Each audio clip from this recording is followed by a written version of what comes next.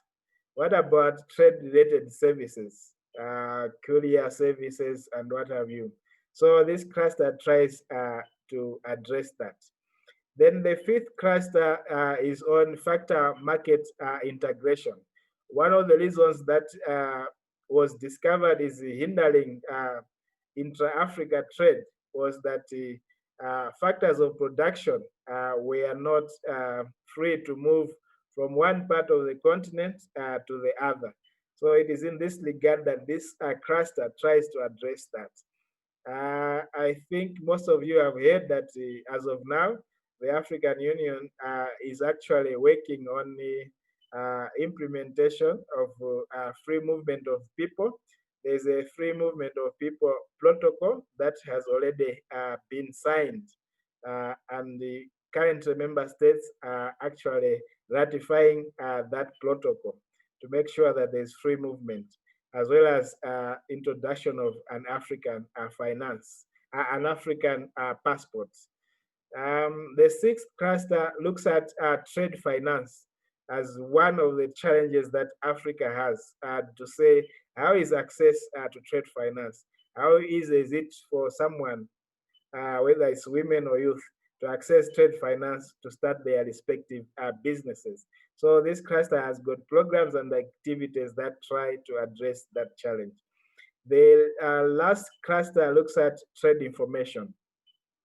It was discovered that probably one of the issues that hinders intra-Africa trade is that we don't know what Egypt is producing at the moment, or we don't know what is being produced in South Africa, Zambia, or Congo, or Ivory Coast. So this cluster tries to make sure that there is adequate trade information, as well as networks, as well as ensuring that we have African trade fairs that showcase what Africans are producing, so that when someone sees those, they can maybe make orders for the products that are being displayed. And then we are also at the African Union working on the trade observatory, which will also try to bridge that information gap to make sure that Africa knows what Africa is producing. So basically, this is a quick synopsis of the action plan for boosting intra-Africa trade. So, but today we are gathered here because of trade policy making. That's why we think it was important that we zero in and look a bit in detail what is contained in the trade policy cluster, which was the first cluster that I had presented. So I don't know if you can see clearly from your screens, but this is how the trade policy clusters looks like. It recommends a number of programs or activities that have to be done to make sure that trade policy making is responding to Africa's needs. Number one, the cluster looks at mainstreaming of inter-African trade in national trade and development strategies. The idea is to make sure that there are adequate resources allocated in African Union member states' budgets on issues of trade, including trade policy making, trade policy that is inward looking, that looks at the African continent as the immediate market, instead of us hungering for markets that could be far away when a neighbor is able to absorb all what we are producing. The second activity that has been outlined in this cluster has to do with enhancing the role of the organized private sector, informal private sector, and women in trade policy formulation. So you will see that this activity is actually in red in this presentation. The idea is that we are having this workshop under the gambit of this recommendation, this activity. The idea is to make sure that all stakeholders are involved in trade policy making. When they are all involved, it makes trade policy making easy, as well as for them to understand where their respective governments are coming from and where they are going with the various policies that are being propagated. That's why it is specifically mentioned civil society, women in business, and all other stakeholders, including informal private sector, that they should be involved in trade policy making. So we have done similar exercises with other regional economic communities starting from last year, but we still had the SADC ECCAS as well as EAC, where we had not done a similar exercise. That's why today we thought it wise that we should have this workshop to highlight the importance of trade policy dialogues in trade policy making. The other aspect was to make sure that we are able to deal with the tariffs and non-tariff barriers, quantitative restrictions and the like, especially in food products. As I said, this was developed between 2010 and 2012, where the issue of food security was an issue. You find that though the food security was an issue in Africa, in some parts it still continues to be an issue.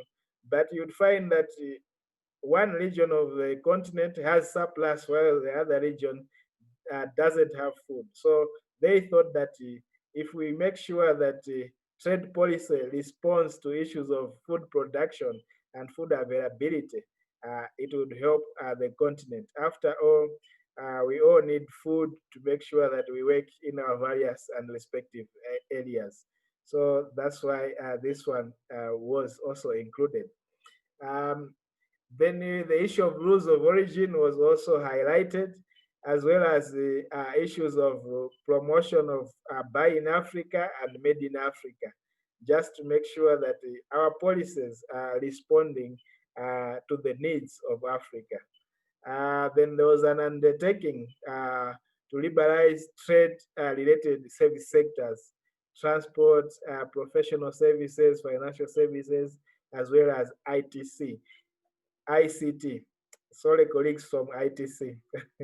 You're always in my mind. That's why I had to make this mistake. But anyway, you will see that this has been well addressed, though, in the African continental free trade area. So let me conclude by saying that the BIAT action plan is actually an enabler to the AfCFTA and the other AU flagship programs that are related to trade. Let me also state that trade policy making always involves a range of stakeholders, both private and public, and it is therefore important to have continuous consultations and consensus building among all the stakeholders. This is vital because it will ensure that the commitments that are made through the various trade policies that our respective member states make become easy in both in terms of understanding why, as well as in the implementation of those reforms. And if we have poor coordination among the stakeholders, this could lead to effective trade policy formulation as well as implementation. Let me also state that strong trade policy dialogue is therefore key to ensuring coherent trade policy formulation and implementation at all levels, whether it's at the national level, regional level, as well as continental level. It is for this reason that you find that our workshop, we have welcomed all participants from the national, regional, as well as continental levels. So with this presentation, which is basically to give you a background on where we are coming from and where we are heading, let me thank you so much for your attention. I believe that most of the issues that basically I've highlighted in the conclusion will be taken up by our next presenter. Due to the issue of time, I will encourage you just to pose your questions or issues of clarification in the chat box. We'll find time at the end to respond to some of them. But right now, let us now move to our third item on the agenda, which is an introduction and the overview of stakeholder engagement, as well as trade policy dialogues. This presentation will be done by the Executive Director of TRALAC, Madam Trude Esbeck. She has vast experience on issues of trade policy, and I'm sure she's also going to highlight some of the issues that I have just skimmed through. So thank you very much. Let me cede the floor now to Madam Trudy. Thank you. Thank you very much, Chair. Charles, it's good to see you. Afternoon, ladies and gentlemen, colleagues. It's great to join you from a beautiful summer afternoon in Cape Town. It's a great pleasure to be sharing the platform with you, and I'd like to greet our colleagues from the International Trade Center, the African Union Commission, and also to thank our colleagues from GIZ for supporting this initiative. Without further ado, I'd like to share with you my PowerPoint presentation and discuss some of the issues. In fact, we are picking up on some of the issues that Charles has raised. So we're looking at stakeholder engagement and trade policy dialogue. And this conversation is among the member states and the stakeholders, very importantly, within 3 regional economic communities, ECCAS, EAC, and SADC. Colleagues, a brief overview of the issues I would like to discuss with you. The following. Let's take a look at the current context for trade policy making. We find ourselves in very challenging times. Trade policy has become a contested policy area, but that is not only the doing of COVID-19. This crisis for policymaking is some time in the making. So let's have a look and let's reflect on the context within which we are currently making trade policy. I will also say something about trade policy as a process, trade policy making as a process. Stakeholder engagement, very broad, inclusive stakeholder engagement, has to be an integral part of a robust trade policy process. When we talk about stakeholders, colleagues, it's particularly important to recall that identity matters. Who are the stakeholders who have a stake in trade policy making and trade policy outcomes? Of course, government, the executive branch of government that makes trade policy and balances competing interests, has to take a look at the overall public interest. But balancing stakeholder interest requires also that stakeholders, the very broad spectrum of stakeholders, have visibility, voice, and influence in trade policy making processes. And for our conversation this week, of course, a very important question is, where is the gender balance? So we'll say something about that. We'll also take a look at the reality that not everyone gains from trade. So not everyone, not all stakeholders are positive beneficiaries of trade policy. So who are the positive beneficiaries and who bears the costs of trade outcomes and trade policy compromises and trade policy decisions? Finally, we'll take a look at some dialogue initiatives. Dialogue for whom, with whom, about what and why. And very importantly, colleagues, what happens after the dialogue? Where do the outcomes, the conclusions, the recommendations from our dialogue go once we conclude these dialogue sessions?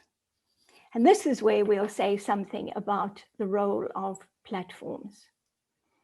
But let's start, colleagues, with a brief reflection on the context, the current context for trade policy making. As I've noted, trade policy has become increasingly contested. If we think back over the last 30, 40 years of trade policy making, undoubtedly, trade has lifted many millions out of poverty. But the reality is that many, many millions remain in poverty and may well be worse off as a result of trade. This means that distributional issues, who gains, who loses, and very importantly, who is left behind, has to be part of our trade policy dialogue. At a continental level, colleagues, we should not forget that 33 of the world's 47 least developed countries are in Africa. In the not too distant future, the phenomenon of least developed countries will in fact be African.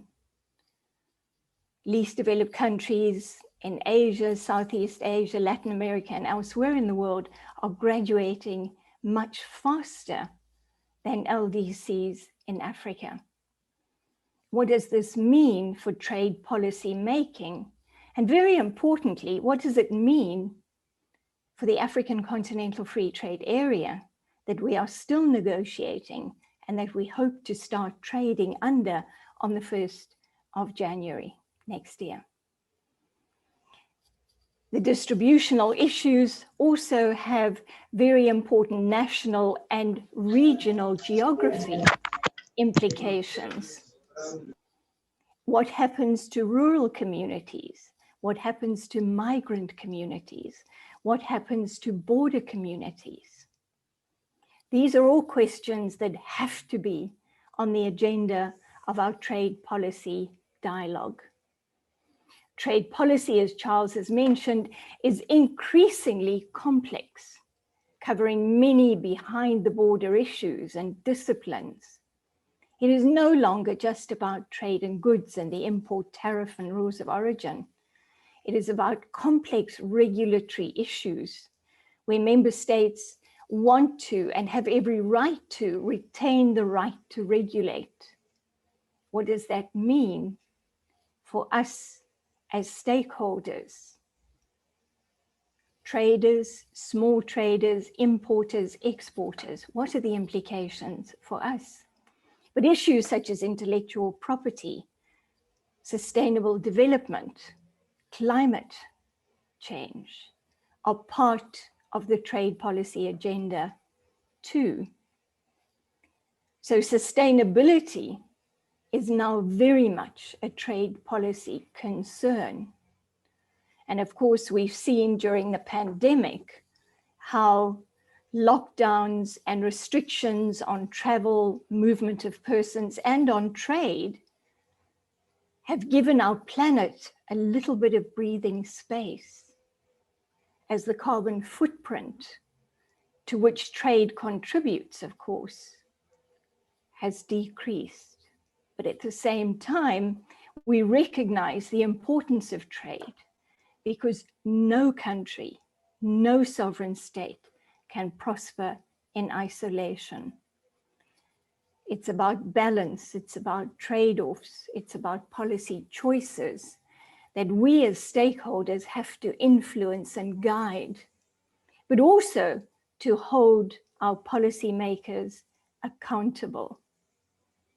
So it is fundamentally about governance, about trade policy governance. And it's the trade policy governance outcomes that you and I as stakeholders have a stake in and are responsible for. The new complexity, the growing complexity of trade and trade policy means, of course, there are new stakeholders involved and have a stake in trade policy making and trade policy outcomes. And we find new stakeholders across all sectors of the economy and society. In the public sector, of course, we find, for example, that sector regulators in the services sectors play a very important role in shaping trade policy for the communications or financial services sector or the transport sector. But in the private sector, among the non-state actors more generally, we now find that technology makes possible trade for stakeholders who were not able to engage in cross-border economic transactions. And this is the impact of the digital economy, which we have to engage as well. When it comes to trade policy and trade governance issues more broadly, we have to recognize, of course, that multilateralism is in crisis. And it's not only about multilateral trade governance that we see crisis and challenges, but it's about multilateralism much more generally related to climate solutions, for example, too, about development finance, and many, many other issues where the impacts, just as they do for trade, transcend national borders. And if that is the case, of course, we need multilateral solutions. The COVID-19 pandemic is a really, really good example of an impact that transcends national borders. National responses are absolutely critical, colleagues, as are regional and continental responses, but they are not enough. Multilateral responses are important.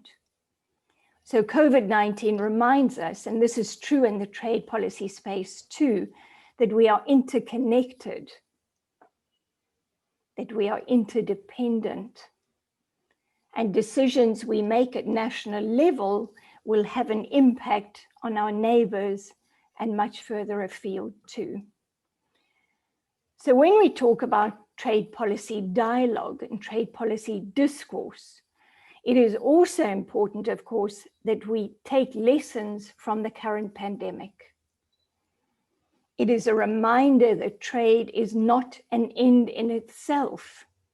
We undertake trade to achieve other objectives, livelihoods, creating jobs, expanding productive capacity, generating income and wealth opportunities, and ultimately contributing to, hopefully, sustainable development outcomes. When we take a look at trade policy processes, and I think this links rather importantly to some of the issues that Charles has raised in the context of the trade policy cluster of BEAT, boosting intra-Africa trade. We need to recognize that trade policy is but one policy and a suite of policies that constitute a national development plan. At a continental level, the equivalent is, of course, Agenda 2063.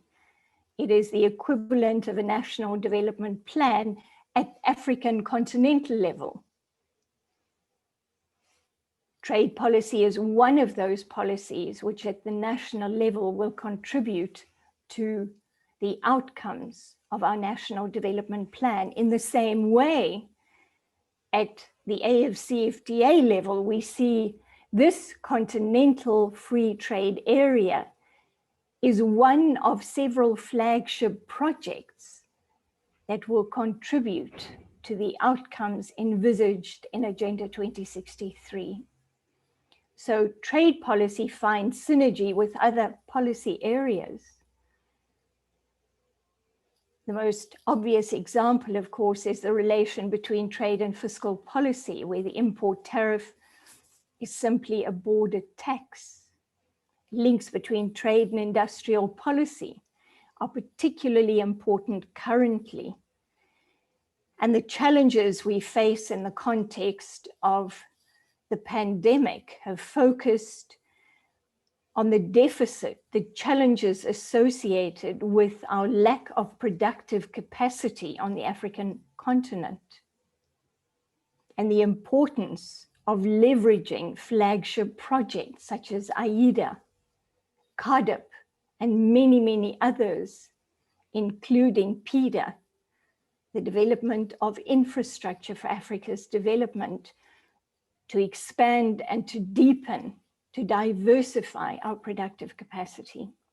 But trade policy, colleagues, is also linked to labor market policy because, of course, as trade offers opportunities to expand production, we expect, we hope that more jobs will be created, sustainable, decent jobs will be created in our economies and societies.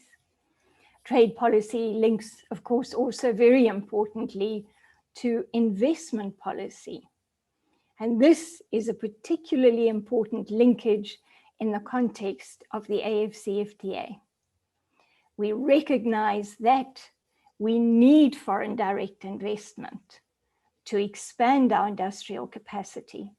But we also recognize that foreign investors from our global partners may well be looking at establishing a commercial presence, productive capacity in one of the AfCFTA state parties so that they can benefit from the trade preferences under the AfCFTA.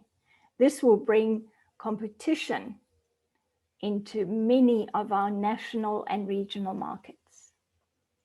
Competition policy links very closely to trade policy too, and competition policy at a national, regional, and hopefully a continental level too, once we've concluded the protocol on competition policy, will help us to guard against those anti-competitive practices which can erode the benefits of trade and integration that we are working so hard on right now. If we look at trade policy processes, colleagues, trade policy making requires effective management. And I'm emphasizing the word management. It's a policy process managed usually by the trade ministry and the executive branch of government. That trade ministry is accountable to other ministries in government. It is accountable to the legislature. And this is why in the process of domestic approval and ratification of the AfCFTA, part of that process involves the trade ministry, representative of the executive branch, going to national parliament in most countries for approval of the AfCFTA before we can deposit our instrument of ratification with the African Union Commission. But this management responsibility that the Trade Ministry has goes beyond managing inputs and collaboration and engagement with other ministries. It is also important that the management of trade policy makes space for, facilitates broad stakeholder engagement, without which it will not lead to trade governance in the interests of sustainable development. At the end of the day, the Trade Ministry has to sometimes negotiate very difficult compromises. It has to be guided by the public interest to weigh up competing interests from different stakeholders and to make a call, whether it be on which import duty will be reduced or which domestic regulation will be amended in our offer and in our negotiations under the AfCFTA, for example. This is just a very brief outline, colleagues. I'm obviously not an expert at infographics, as you'll see from this, but just a depiction of the trade policy process that we have here. The guiding principle and imperatives come from the National Development Plan. And every year, our presidents, prime ministers, our leaders will address all of us as stakeholders in our national economies and societies in a State of the Nation address, where particular priorities from the National Development Plan will be highlighted. Trade policy will feature in that articulation. So a very important part of trade policy strategy development is to take a guide from the National Development Plan, our national development priorities, and how trade policy will find and support synergies with other policies to achieve our national development goals. When we take a look at trade policy making across the continent, colleagues, what we do find is that there's a significant lag between the reality of trade, the complexity of trade governance developments that we spoke about a few minutes ago, and where our trade policy processes currently are. I'm coming from South Africa. In my country, we do not have a trade and services strategy, despite the fact that more than 2/3 of economic activity is accounted for by services sectors. And I think, as many of you would know, many South African trade services providers have established commercial presence and are very effectively trading in services across the continent and further afield, but we do not have a trade in services strategy. So where does a small scale women-owned enterprise wanting to become involved in digital trade, establish a digital trading platform, take the concerns and the issues that she will be raising in a policy dialogue if there is no guiding strategy? So there's a great deal of work to be done in many of our countries to ensure that our policies and strategies for trade reflect the current complex reality, complex trading environment that we operate in on the continent and further afield. Part of our trade policy strategy process is, of course, the conclusion of trade negotiations, and we're all engaged in the negotiating process for the AfCFTA currently. But prior to that, of course, our trade policy priorities, our strategic objectives, which balance our offensive and defensive interests, that balance the stakeholder interests, those who would like to protect the domestic market, with those who would like access to more market opportunities in new markets with whom we may currently be trading on WTO or most favored nation terms to get preferences for preferential market access. So this process prior to the start of the negotiations has to involve active stakeholder engagement. And during the negotiations, it is incumbent upon the Trade Ministry to provide us as stakeholders with feedback, to have dialogue with us, to inform us without compromising our strategic position in the negotiations, of course, but to keep us posted, to inform us so that we can engage and be part of the ongoing strategic process of trade negotiations.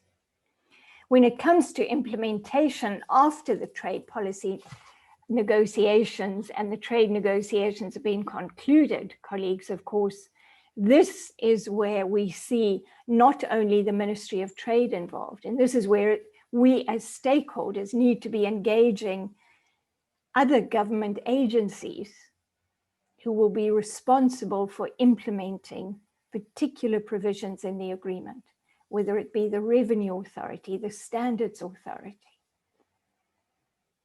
Immigration Authority, and many, many others, because implementation is a dispersed responsibility across many, many areas of the public sector. But again, it has to be coordinated effectively, and stakeholder engagement at this stage of the trade policy process is absolutely critical. We must hold the implementing agencies accountable. We must make sure that they are effectively implementing what has come out of the negotiating process so that we can expeditiously get access to the opportunities that have been negotiated. The process of evaluation, reflection, recalibration of trade policy is again where stakeholder engagement is absolutely critical. This is where we will see who wins, who loses. What are the missed opportunities in concluded trade agreements? Where are the opportunities to engage with new partners or on new issues?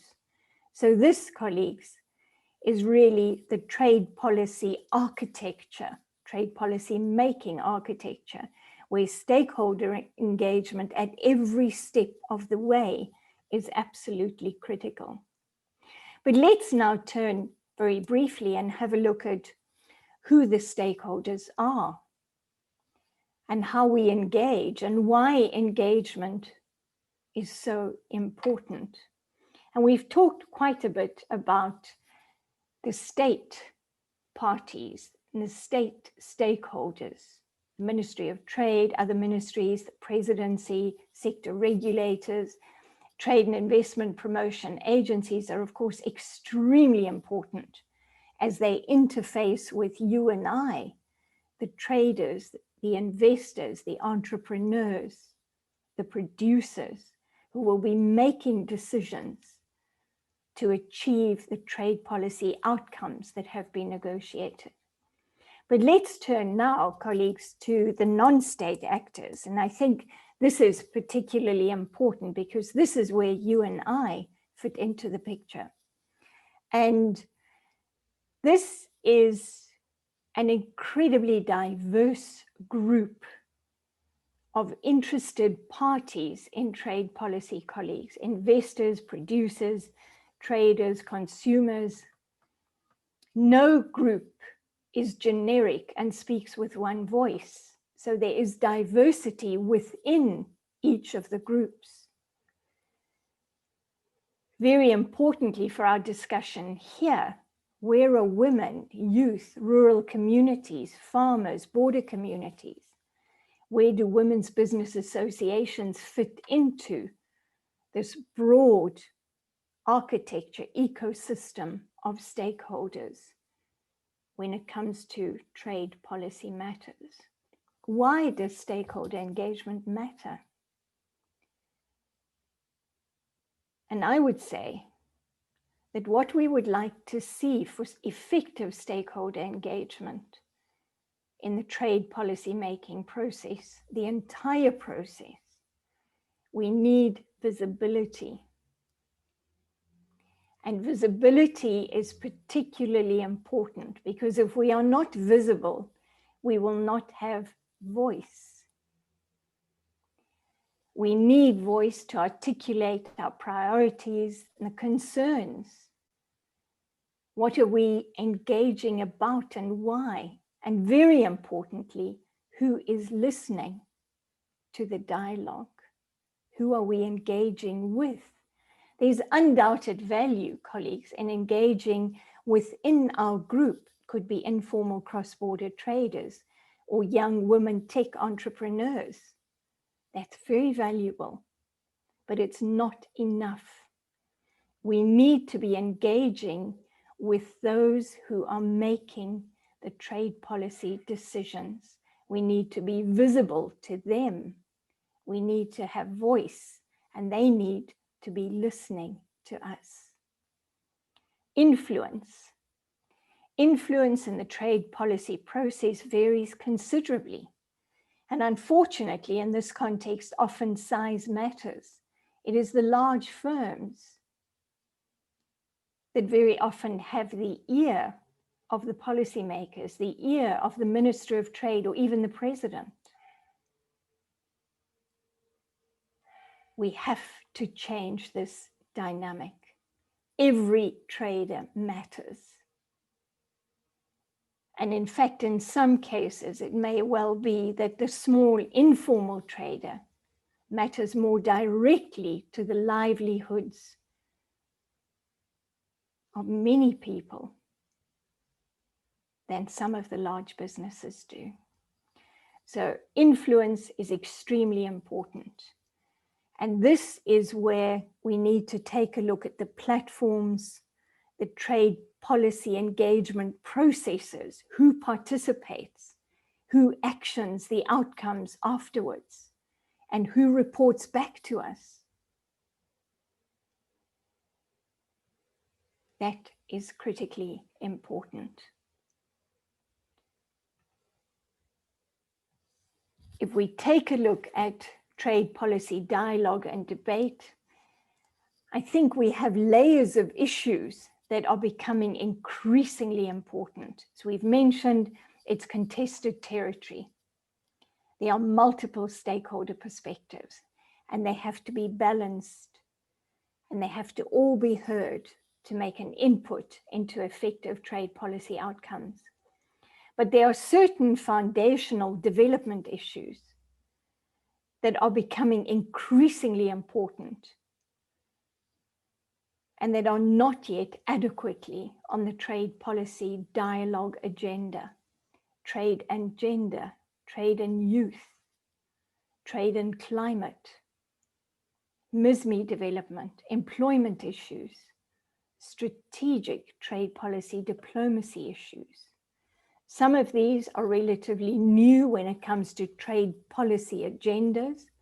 For example, climate and the environment, trade and sustainability. We see these issues in some developed country agendas, but when it comes to developing and least developed country agendas, we perhaps do not see adequate attention to these foundational development issues. Dialogue has to be sustained and sustainable. A one-off dialogue can, on occasion, achieve very important outcomes. But unless this dialogue is sustained and sustainable, trade policy processes will not change. Our trade policy will not change. In other words, the institutional change that we want as far as trade policy making is concerned requires that we continue our discourse and dialogue in a sustainable manner. Let's make this concrete, colleagues, and take a look at a small case study of informal cross-border traders and take a look at dialogue issues from the vantage point of informal cross-border traders. Now, the first question we can ask is, who are informal cross-border traders? And I want to emphasize the point that when we are discussing trade policy dialogue issues, when we are discussing trade policy outcomes and challenges, identity matters. We need to know not simply that we have a favorable trade balance with another country, or that we've seen our exports grow in the past year or decrease, as the case may be. Who has gained and who has lost matters. That makes trade policy fundamentally a development concern. When we're simply looking at trade statistics, colleagues, we don't know who is behind the numbers, but identity matters. That makes it a development imperative. We need to understand why informal cross-border traders are in this category of trade. And I think the term informal cross-border trader is a very unfortunate one. There's nothing informal about a small cross-border trader. The reality is, in many parts of the African continent, so-called informal cross-border traders are predominantly women. There's nothing informal about a woman who crosses a border on a daily basis to sell fruit or vegetables, whatever it might be, to make a living for her family. It is as much trade as trade is by large multinational corporations. Who are the beneficiaries of this trading initiative? And this is where livelihoods are so important, because there's a direct connection between this kind of informal cross-border trade, let's call it that for now, and livelihoods. Daily income provides daily livelihood. Colleagues, this matters. It is so important. Now, there are associations of informal cross-border traders across our regional economic communities. The question is, do policymakers engage with those associations, with those traders? And has anything in the last number of decades changed from a policy perspective for these traders? Question is, why is there so little data? And of course, we are seeing some important initiatives. UNECA, African Trade Policy Center, is doing some very, very important survey work. But in some parts of the continent, there has been ongoing work over a number of years. The Central Bank of Uganda has long-term survey data sets on informal cross-border trade within the East African community, for example. But do we see this data influencing our trade policy negotiating strategies, for example? And that is an issue. The matter of trade data is a very critical one. If there's no data on us, we are not present in the trade policy making process. We may not be taken into account in trade policy choices and negotiating strategies. To summarize, colleagues, stakeholder dialogue platforms are essential, absolutely essential, to ensure the presence, the contribution, and hopefully the influence of those who are trading, those who are making decisions sometimes on a daily basis about what to trade, who to trade with, and how to trade. And all of this adds up at the end of the day to the trade performance of our countries. We matter. Every stakeholder matters when it comes to trade policy and trade policy outcomes. So these platforms, colleagues, are absolutely critical. Who sets the agenda for the engagement on dialogue platforms is a very important question. To what extent do the traders set that policy agenda is a very, very important and a challenging question. But stakeholder engagement needs to take place at many different levels within a particular trading community, within a particular sector, maybe in the transport sector. Needs to take place at national level, at regional, and very importantly, at continental level. Who will represent us at the different levels is a very important question. Who will hold those participants in the dialogue at regional or continental level accountable at the national level? Will we get feedback? Will anything change for us? Is really the test of how effective the dialogue is in terms of impacting trade policy and trade outcomes. Stakeholder dialogue in the AfCFTA, as Charles has reminded us, it's recognized, of course, in the context of the AfCFTA as a free trade area, but also as the AfCFTA in its second life as a flagship project of the African Union alongside other flagship projects such as BIAT, AIDA, CARDIP, PIDA, and many, many others. In this space of the African Continental Free Trade Area, our Continental Trade and Integration Initiative, who are the stakeholders?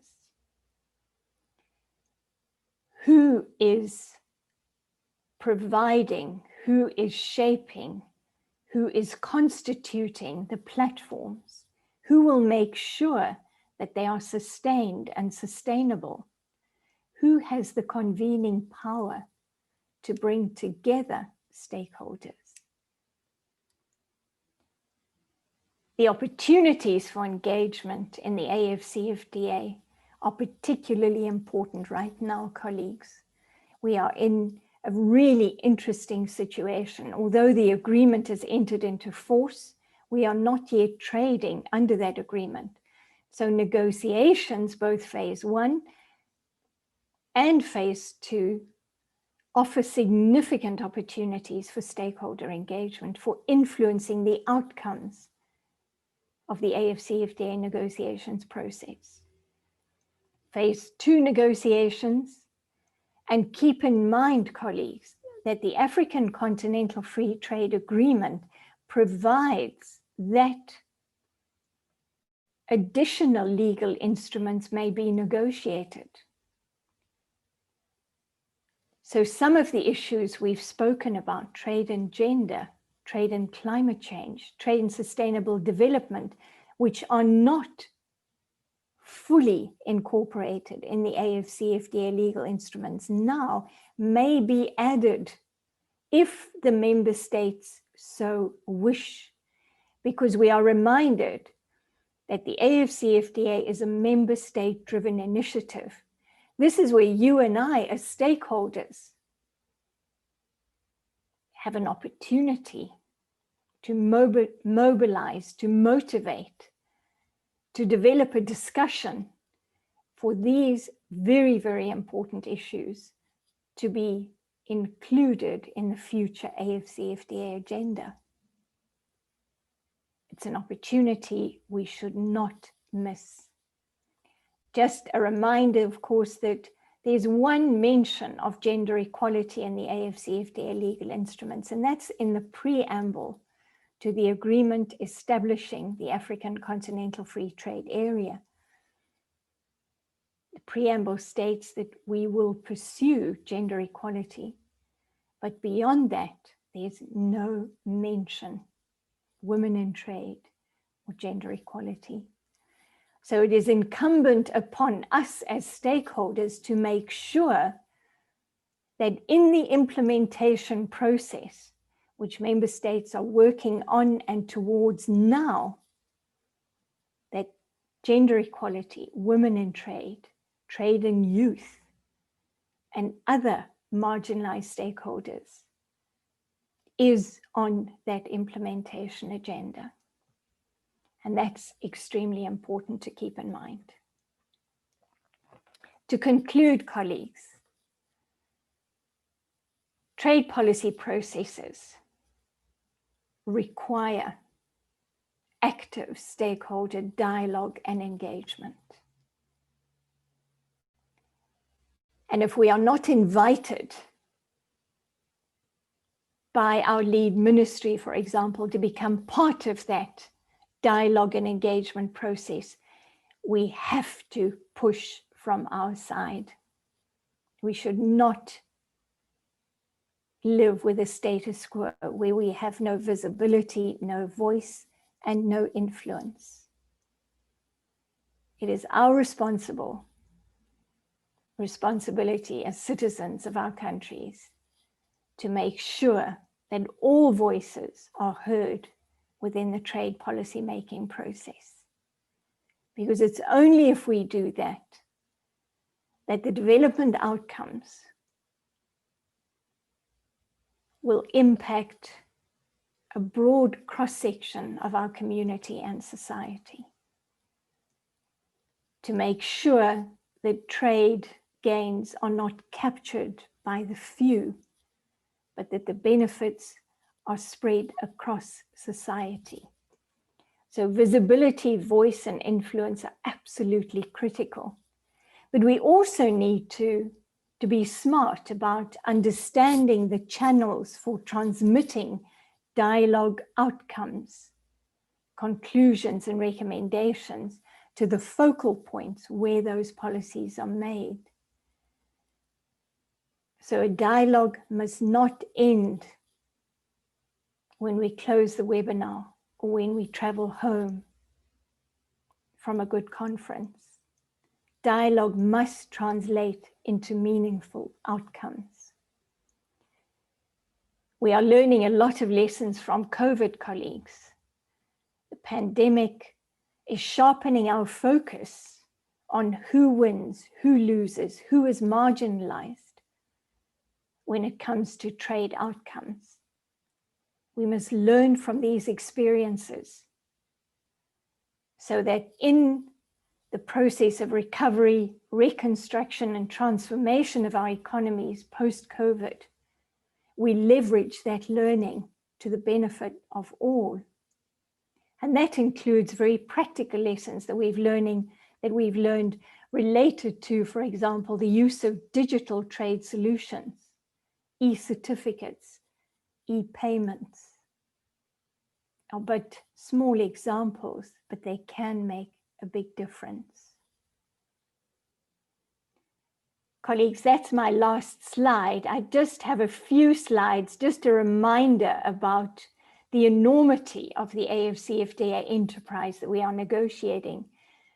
But this part in the red, colleagues, is where we still have to negotiate. We have many, many issues under the banner of intellectual property rights, competition policy, investment that we need to discuss and deliberate and dialogue about now to make sure that we do not miss the opportunity of influencing our trade policy strategies, our negotiating strategies, and the outcomes for the AfCFTA. Thank you so much. Thank you so much, Madam Trudy. It has been really enlightening for us to hear from your deep wisdom on issues of trade policy. You know, when we said, let's have Madam Trudy speak at this workshop, we had no doubt that you would deliver as you have done. But also what amazed me was the fact that you, as an academic, you know that just trade policy direct or stakeholder engagement, it's a whole course that can take the whole semester. But you have managed to deliver the same course within an hour. And if it was in an academic setting, I would say we are all good graduates of the lecture that you have given us this afternoon. So thank you so much. If it was a physical meeting, I would have said, can we clap hands for Madam Trudy? But just know that we are all clapping hands for you. While you were making the presentation, colleagues, for those of us that are not on the floor, it would be good for us to switch off our mics. So while Madam Trudy was making presentation on the floor, there was a good conversation on the chat highlighting a number of issues that I would like Madam Trudy to also have a take on that.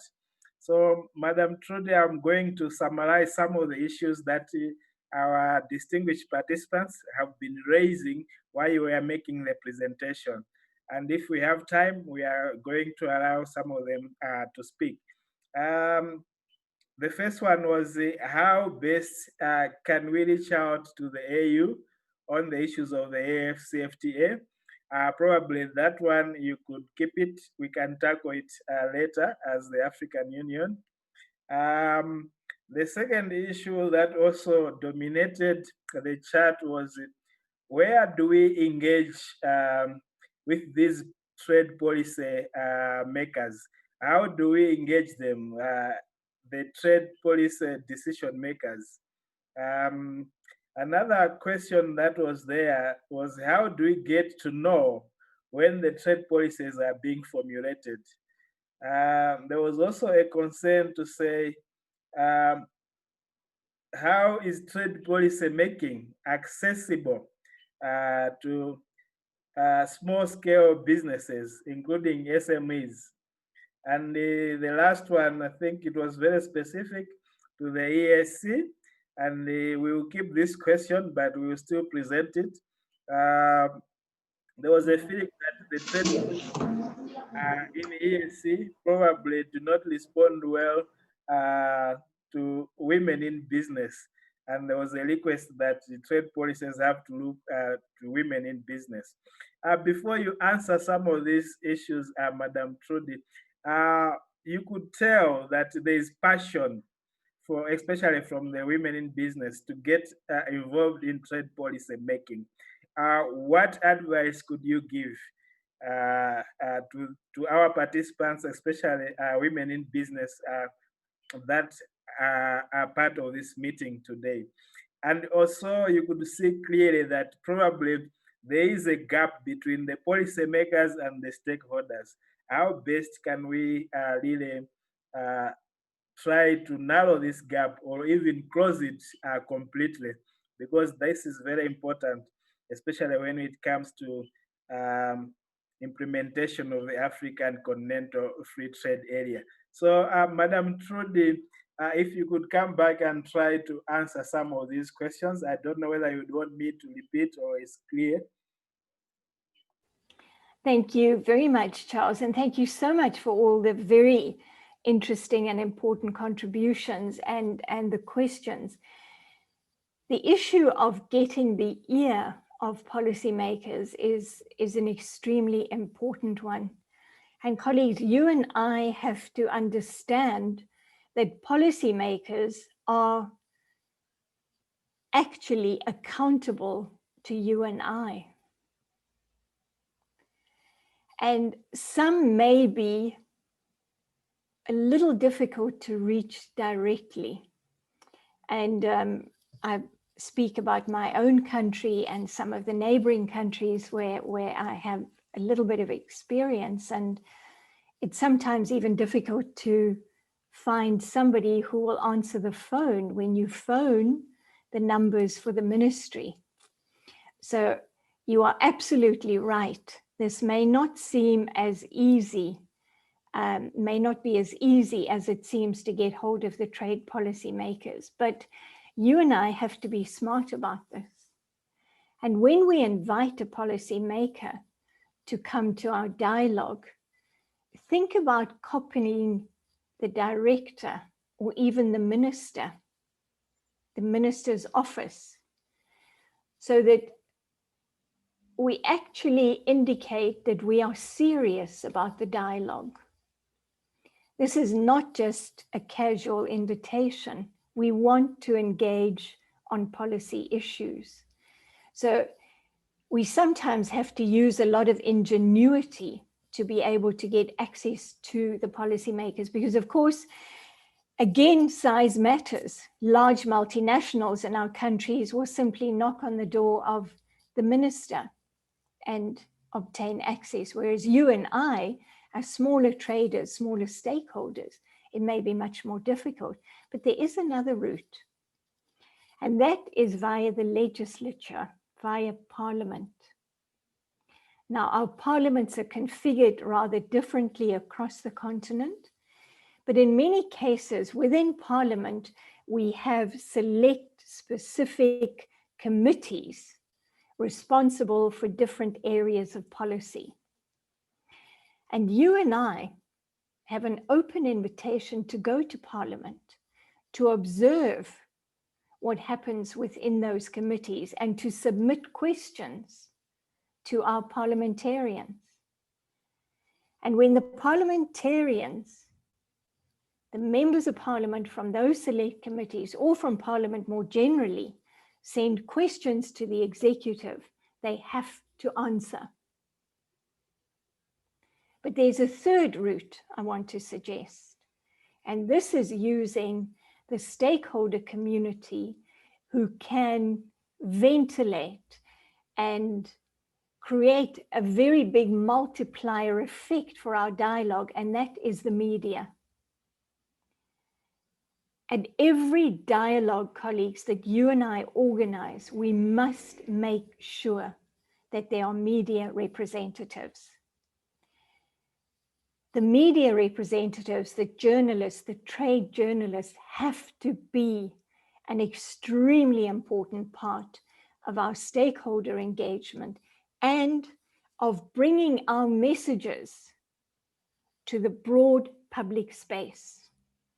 So extremely important that we think very strategically about how we engage, with whom we engage, and where those messages are going to go.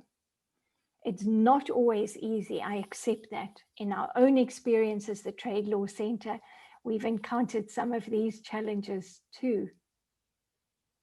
But don't give up. And this is where the networks, and Vanessa mentioned this in her opening remarks, where the networks at national level, across borders, and at continental level are absolutely critical. And as we build those networks across stakeholder lines, we will find the message, we will find our deliberations in the public domain, in the public space, being accessible to a much broader stakeholder community than, for example, our sector or our group of traders or our group of tech entrepreneurs who are working together. So different channels can be used. The role of the media, I really want to emphasize this. We're building a network of trade journalists across the continent. And Trellick has offered a number of training courses for journalists on trade issues. They are eager to learn. They want to write the trade stories. And very often, they can tell a story in such a way that it has a very important development message. And that may well grab the attention of the policymakers. Thanks, Charles. Thank you so much, Madam Trudy, for taking some of the questions that our participants have raised. I see the debate is continuing, but we might not have adequate time to cover everything. But the good thing is we still have 2-3 days to go before we finish our dialogue. What I would encourage you is that from today, let's inform all our colleagues to also join us tomorrow. As we said, tomorrow is dedicated to issues of women and the AfCFTA. So today we are about 50. We would like to see the 200 and something that registered. But before we conclude, let me also just summarize some of the issues that have been presented today. We had an introduction on why we are doing this. Then after that, we had a good session where we went in depth on issues of trade policy dialogue, how to do it, why, and the identification who are the policy, the stakeholders, and also how best to engage the policy makers. One of the issues that probably we need also to emphasize is that access or to trade policy makers needs to start at the national level. Then from the national level, it has to go up to the regional level, and then at the continental level. That's the incremental aspects that would make so much sense for us when it comes to trade policy making. It is because of this that one of the recommendations under the African Continental Free Trade Area was that each and every member state should establish a national AfCFTA committee. Let me repeat, a national AfCFTA committee. The idea for those committees was to make sure that it takes the views of all stakeholders at the national level to the negotiations as well as the AfCFTA processes. But what we see is that there are still gaps that probably stakeholders do not know that their countries have these committees. These are, I think, the gaps that also emphasize the need for us to be having such sessions. So if you manage to check whether your country has a national AfCFTA committee or a national trade policy stakeholder dialogue, it would be interesting also to report to us to know whether you have been able to identify such a national stakeholder dialogue or platform. If it doesn't exist, that's a gap that needs to be filled.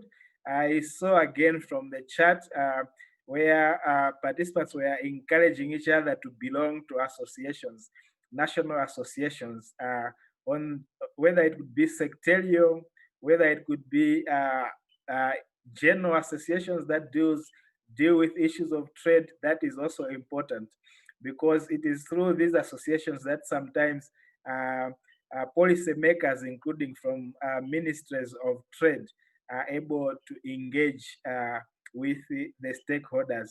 We are better off being engaged in a group, in an association, than probably at an individual level. When we approach the ministry, as Trudy has highlighted, whether we want to approach our parliamentarians, it would be excellent if we approach them as an association, because they know this is a bigger block of people, this is a bigger block of stakeholders. So as I indicated, this is a big subject that can take days, but I think today we have had an excellent summary. Looking at the time, it's exactly 5 o'clock. This is the time that we had allotted for us to deal with the issues today. But continue sending your questions and the issues for clarifications for the various issues that have been raised today. Let me thank you all for participating in the session today, and I would like to encourage you to be there again tomorrow for the second day, starting at the same time, where we shall continue the dialogue on issues of trade. With these few remarks, I don't know if Anahita or Maule, you have any housekeeping issues that you'd like to raise? I have nothing else to add, Charles. Thank you very much. Thank you so much. But just one interesting fun fact, which I would want to share with you. I've seen my old librarian at the university is part of this conversation. Her name is Margaret Ngwila. She's now into wine making. You have seen her advert for the Linga wine, which is here. I remember I was 17 years old at that time when she taught me how to use the library at the university. It was electronic. I was young. I'd never seen such things, but she was the one that took me through the steps. So once again, this is a fun fact from our workshop today. Thank you again, Madam Margaret Ngwila. With this fun fact, let me wish you a good evening or good afternoon from all of you. Thank you so much. See you tomorrow.